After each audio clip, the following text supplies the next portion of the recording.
जब वंश का विस्तार हुआ तब ब्रह्मा जी ने मीटिंग बैठाई कि भैया ऐसा है, ये बिना दैविक शक्ति के सब अधूरे रहेंगे, इसलिए इनके समक्ष एक एक शक्ति चेतना विद्यमान करनी चाहिए।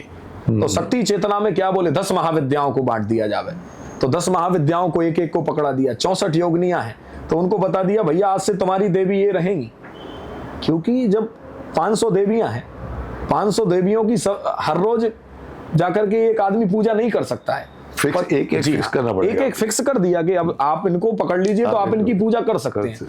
और वहीं से जो वंश का विस्तार हुआ, तो वहां से लेकर के आज तक हम लोग यहाँ बैठे हैं। तो हम जैसे ब्राह्मण कुल में हैं, हमारे यहाँ 4 वर्ण हैं, ब्राह्मण, क्षत्रिय, वैश्य और शूद्र।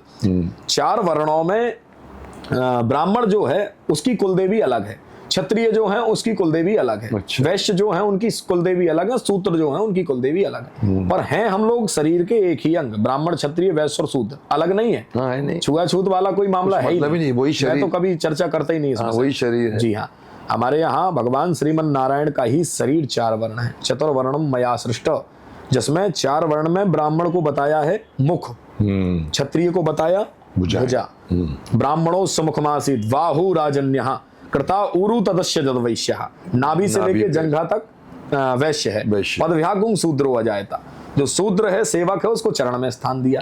अच्छा, लोग आजकल भ्रमित इस दिशा में हो रहे हैं। उन्होंने कहा ये शूद्र लोग मतलब ये अछूत है, ऐसी भावना शुरू से बना दिया।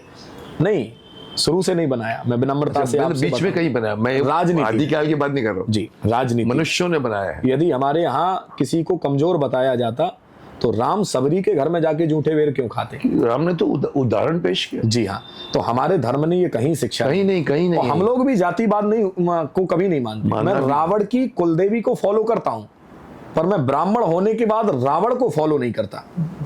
क्यों? जात का तो मेरा ही था वो ब्राह्मण, पर मैं रावण को फॉलो नहीं कर रहा हूं। मैं फॉलो किसको कर रहा हूं? राम को। जबकि राम क्षत्रिय थे, कर्म उन्होंने अच्छे किए थे, उन्होंने कर्म अच्छे। हमारे यहाँ कर्म प्रधान है। कर्म, जी हाँ। तो यहाँ वही मैं आपको बताना चाह रहा हूं कि जो ब्राह्मण, क्षत्रिय, वैश्य और शूद्र हैं, इनके वर्ण के अनुसार सबके देवी देवता बांटे गए हैं।